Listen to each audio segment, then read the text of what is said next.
I'm ready for you.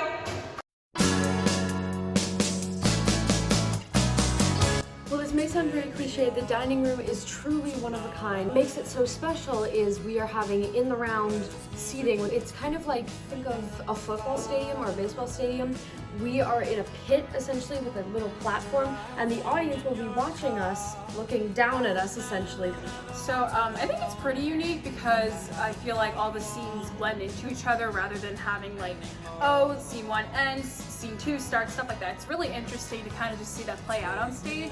Well, dining room. A big theme is it's about the Anglo-Saxon community in America. Really goes to show all the things that happened in America that changed the kind of American cultural ideas. But on a deeper level, it's about the intricacies of that community. And it's not just a commentary on it, but it's a personal statement about the strengths and the weaknesses of it. A love letter, in a sense.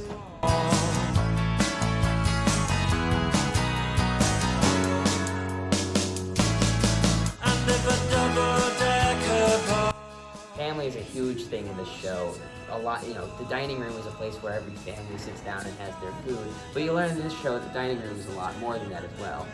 Yeah, mother-daughter relationships, family dynamics. We have couples. We have friend groups in the show, and they all these relationships. It kind of takes our reality and it puts it on the stage. And then throughout the course of the play, we kind of poke at it and dissect these really special relationships we all have. Anywhere, don't care, don't care, don't care. And in the darkened underpass, I thought, oh God, my chance has come at last. But then a strange fear gripped me and I just couldn't ask. So every scene in the show is set in a different time period, and you really get to see this kind of disparity within the culture between different time periods and how people act. So it'll go from 1930s to 1980s, and so we have to find very specific props that fit that time period. It's a very prop-heavy show, and due to the lack of set, it's just one set piece throughout the entire show. The only transition throughout scenes you're going to be seeing is with the props instead of the set. We've had to do a lot of research on what costumes we should use.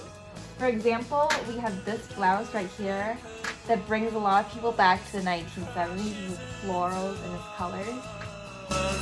To die by your side is such a heavenly way to die. And if a 10-ton shot kills the both of us, to die by your side, well, the pleasure, the privilege is mine. The audience should know that there's going to be a lot of emotions. They're going to laugh a lot and they're probably going to cry a little because the experience is very real to a lot of people as opposed to other plays, and it hits very close to home. I think my favorite thing about this production is just how genuinely funny it is and all the different aspects of the physical comedy. You should come see The Dining Room because it's an interesting mix of comedic and dramatic short stories, and it's also theater in the round, so it's a really cool experience.